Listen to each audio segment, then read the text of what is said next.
डोडा जिला के बालाई इलाकों में पिछले 2 रोज से जारी शदीद बारिशों की वजह से आम जिंदगी बुरी तरह मफलूज होकर रह गई है। इतलात के मुताबिक हफ्ता के रोज़ डोडा के बालाई इलाकों में बारिशों का सिलसिला शुरू हुआ, जो एतवार के दिन भर जारी रही। मुसलसल बारिशों की वजह से जहां डोडा, ठाठरी, गुंदो, बदरवा, भलेसा की राब्ता सड़कें ज़ेरे आब हो गई, वहीं नदी नालों में भी तुगियानी आ गई, जबकि दर्जनों देहात में पानी बिजली निज़ाम मुतासर हुआ है।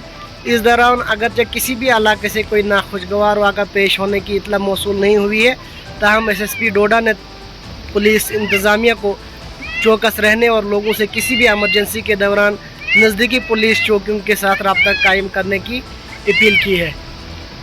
डोडा से कश्मीर उज़्मा के लिए इश्तियाक मलिक भलेसी।